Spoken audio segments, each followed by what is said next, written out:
I was in the mood to make some Palak Paneer today, and as I was browsing the recipes, I came across this recipe from Chef Sanjoyt Keer, and this is his recipe for Lasooni Palak Paneer, which means garlicky spinach with cheese. And this recipe stood out to me because it had a lot of garlic, which I love, and it also had an unusual ingredient of mint added with the spinach. I had never seen that before, so I wanted to give it a try. So come along as I recreate this recipe in my kitchen. And along the way, if I make any modifications, I will let you know. So let's get started. So the hard part of this recipe, honestly, is chopping all the garlic. This recipe requires a lot of garlic, so I'm going to go ahead and clean the garlic and then separate them into cloves. So this recipe is called Lasooni Palak Paneer, which translates to garlicky spinach and with cheese. The paneer is the cheese, palak is spinach. So it does require a lot of garlic.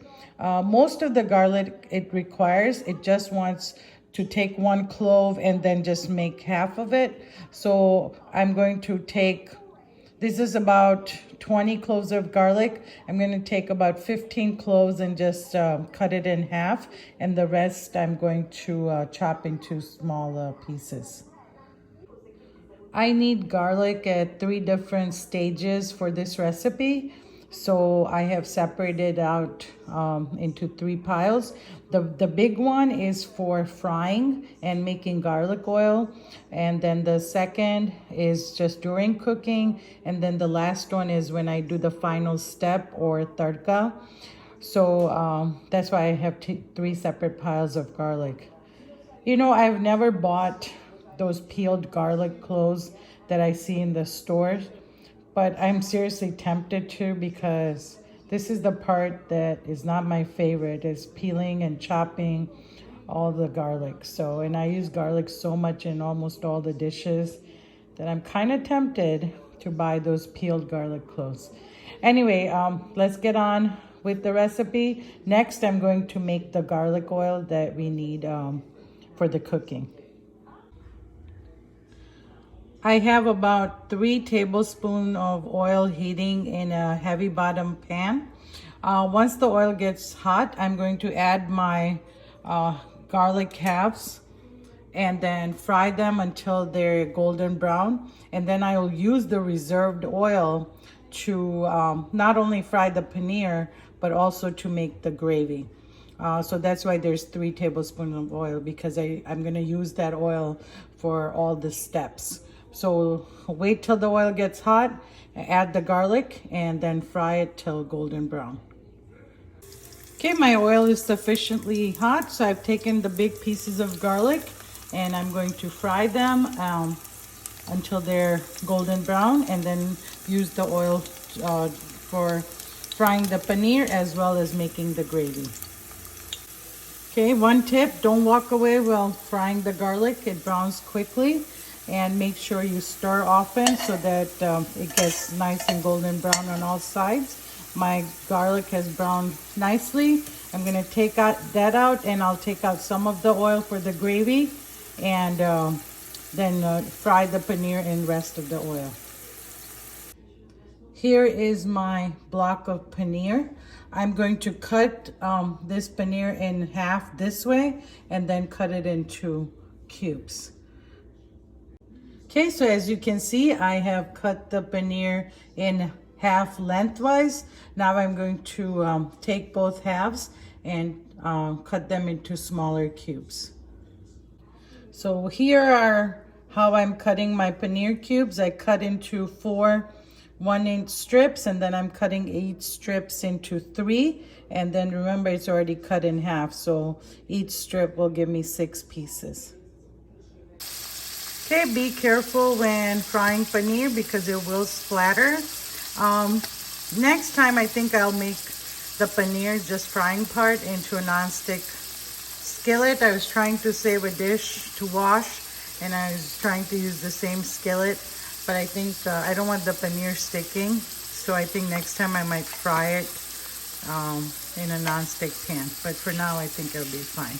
So I just wanted to like brown like this on all sides. This right here. That's what I want on all sides. So it shouldn't take that long, maybe 2 minutes. Okay, my oil is again sufficiently hot, and I'm using the same oil I used to fry the garlic. I just took half of it out, and the remaining half I'm going to fry my paneer. So I'm just going to add them and then fry it on all sides to a golden brown. Okay, the paneer is coming along nicely. The pieces that have nicely browned already, I'm going to take those out so the other pieces have some room to play with, and then I'm gonna do the next step. Again, I think this was a mistake of making it in the same pan that I wanted to make the gravy in, because there are some paneer pieces that are stuck to the bottom. So I will have to clean this pot, unfortunately, and then reuse it. So this did not work out as I had planned. I should have used a non-stick skillet to cook my paneer, but next time I'm gonna remember it. But oh well for today. But the paneer does look really nice. I have taken out all my beautifully golden brown paneer on a couple paper towels to drain, and then I need to clean the pot to make my gravy. This is what I was talking about. See how bits and pieces of paneer have stuck to the pot? I cannot make gravy in this, so I need to clean it before I start. So again, learn from my mistake and use a non-stick pan to fry your paneer. So next time, anytime you make a recipe, always read it thoroughly and watch it thoroughly if you're watching it as a video, because sometimes you don't want to replicate the same mistakes that the person cooking has made. Sometimes they'll give you a tip or what not to do, and this is one of those moments. So again, don't fry it in the same pan that you're planning to cook the rest of the dish in. So I've learned my lesson. I'm gonna go and clean this and then come back and let's make our gravy. To get the gravy started, I have 1 tablespoon of ghee in my pan. Again, it's my heavy bottom pan, along with the reserved garlic oil. I'm gonna wait for it to get hot, and then once the oil gets hot, I'm going to add my whole spices and onions. So for whole spices, I have 1 black cardamom, half a teaspoon of cumin seeds, half a teaspoon of black pepper, 4 cloves, and then 1 roughly chopped red onion. You can also use yellow onion. All these spices are pretty common except for the black cardamom. If you are only making Indian food rarely, you can skip it. But if you're going to start making Indian food regularly, I would invest in black cardamom because it comes up in a lot of dishes. I just realized I also forgot cinnamon. So I need about 1-inch stick of cinnamon. Okay, I added the cinnamon, and now I'm going to saute the onions until they get golden brown. Meanwhile, let's chop tomatoes. I need 2 tomatoes for this, so I'm going to go ahead and chop them. Our onions are coming along nicely. I need to fry them for maybe another minute or so until they're a little bit more color on them, so a little bit more golden brown. Meanwhile, I want to get my spices, the powdered spices ready, and I also need a little bit of hot water, so I'm going to go make some hot water. The onions have softened and browned nicely, so I'm going to add my chopped garlic. Remember, we had 3 types of garlic. We made the fried garlic in the beginning, and then I had 2 portions of garlic left. I'm going to use one of the portions now, so this is about a tablespoon of roughly chopped garlic. I'm going to add that to the onion mixture and cook for about a minute. I've cooked the garlic for about 2 minutes, And now I'm going to add my dry spices. This is very few dry spices needed. Only 1/4 spoon of turmeric. I'm going to add about half a spoon of red chili powder, 1 heaping spoon of coriander powder, and then some cumin powder. And then stir everything together. And then here's where I'm going to add just a splash of water so that the spices don't burn. So this is just a splash of hot water. Just heat up a little bit of water in the microwave. And that's all you need. Okay, and cook this for about a minute or so until the spices have cooked well, and then I'll add the tomatoes. So this is not a complicated recipe, but it does have a lot of steps. So again, please watch it thoroughly. Watch all the recipe all the way to the end before trying to make it, so that you know what all the steps are and what ingredients you need at every step. So let's cook this for about a minute, and then I'll add the tomatoes. I haven't added salt yet. I'm gonna add the salt with the tomatoes. So I didn't have regular tomatoes. I had the baby tomatoes or grape tomatoes. So there's about 25 of them, which is roughly about 2 tomatoes. So I'm gonna go ahead and cut these into small pieces. Okay, as I was chopping these tomatoes, I realized 25 might be too much. I only needed about 2 tomatoes, so I left a few. So this is about 20 small grape tomatoes or cherry tomatoes. I've added my tomatoes and about a teaspoon of salt. Don't add too much salt first. You can always add a little bit of salt later, but you can't take it out. So taste it before adding additional salt at the end. So right now I just have added 1 teaspoon of salt. I'm gonna cook this, I'll make sure, until the tomatoes get nice and mushy. The tomatoes have cooked beautifully. They have softened, the oil has separated. That's a sign that all the moisture is gone. That's how most of the Indian dishes are. It's like they want you to cook the onion tomato mixture until oil is separated. So it's not that much oil, it just looks like it because it is now separated from the tomato and onion mixture. That's how I know that the tomatoes are cooked really well. I'm gonna now add the spinach puree and then cook that for about 8 to 10 minutes. One thing I'm doing differently for this recipe is instead of using fresh spinach, I'm using whole leaf frozen spinach. It's just easier instead of buying fresh spinach and making it, because I never know when I have time for cooking, and then I'll buy fresh spinach and then it'll just go bad. So I keep bags of frozen spinach in the freezer to use. So this is perfectly well, and because it's already blanched and it's frozen, I don't have to add any ice cubes or pre-cook the spinach before blending. So all I'm doing is opening the bag of spinach and blending it with some other ingredients, which I'll show you next. To make the spinach puree, I have 1 bag of frozen spinach, and it was a 16-ounce bag. And then I have about 15 leaves of mint.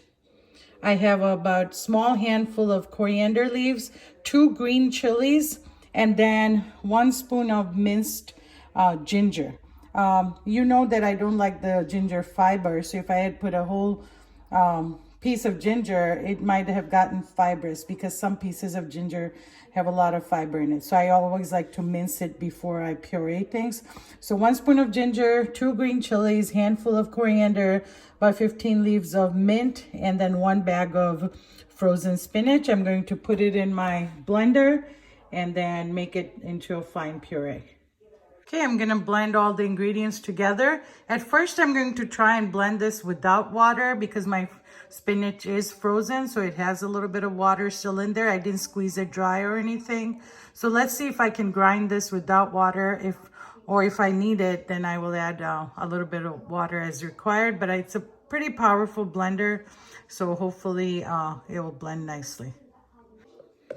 Okay, my spinach puree has come along beautifully. It's bright green, and I did end up adding about 3/4 of a cup of water to just get it started, because the spinach is so light that it's hard to blend it initially. But again, it's done, and it looks beautiful. And now I'm gonna go ahead and start the gravy. The spinach has maintained its color. It's such a beautiful green color. And again, it was because it was frozen, so the heat of the blender didn't turn it brown. So if you're using fresh, add a couple ice cubes. That is going to preserve the color. And that's true for anything. If you're making coriander chutney, always add like a couple ice cubes instead of water to maintain that fresh green color. Okay, so everything's nicely blended. I'm going to now cook this for about 8 to 10 minutes. Okay, the spinach mixture has been cooking for about 10 minutes.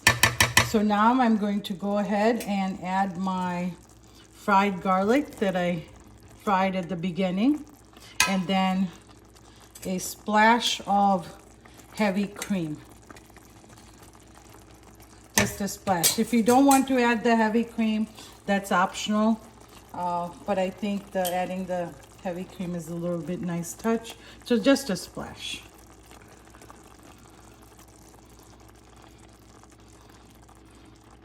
And then a pinch of ground nutmeg. Anytime you make any kind of spinach dish, nutmeg is a great thing to add, because nutmeg and spinach go really well together. So just a pinch, like minuscule amount, because it's pretty strong. So that's it. So I'm gonna stir this and then add my fried paneer.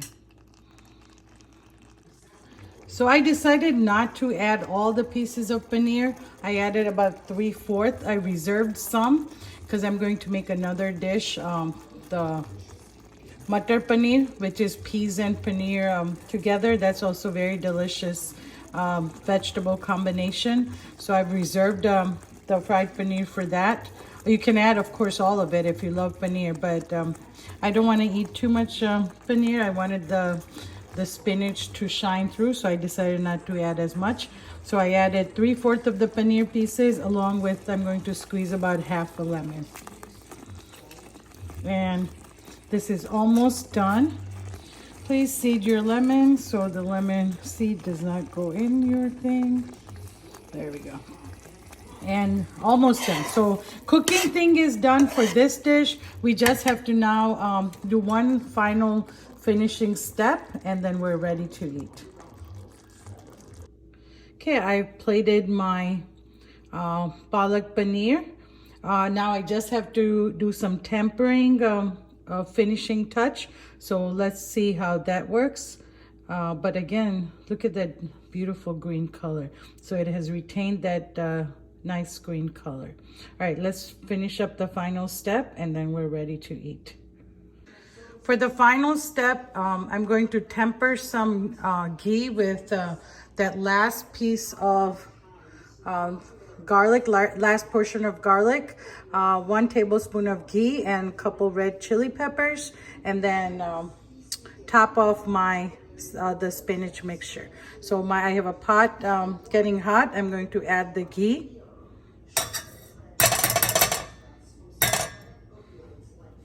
And once the ghee gets hot, I'll add the garlic. And once the garlic gets browned nicely, I'll add the 2 chili peppers and pour the entire thing on top of the spinach mixture. I also need a pinch of the asafoetida, this one called hing. So I'm gonna have that ready as well. So again, like I said, please watch the entire recipe all the way through before deciding to make it, so you know what ingredients are needed and when to use them. So I'm frying the final portion of garlic. So this recipe called for garlic to be used 3 times. First, we fried a half garlic cloves and fried them and used that to make the garlic oil. Then we had the first portion of the roughly chopped garlic to use in the gravy, and then this is the final portion. I've turned off my heat. The garlic browned nicely. I've added the 2 chili peppers, a pinch of the hing or acetofodia, and then I'm going to take this entire mixture and then pour it over my spinach mixture.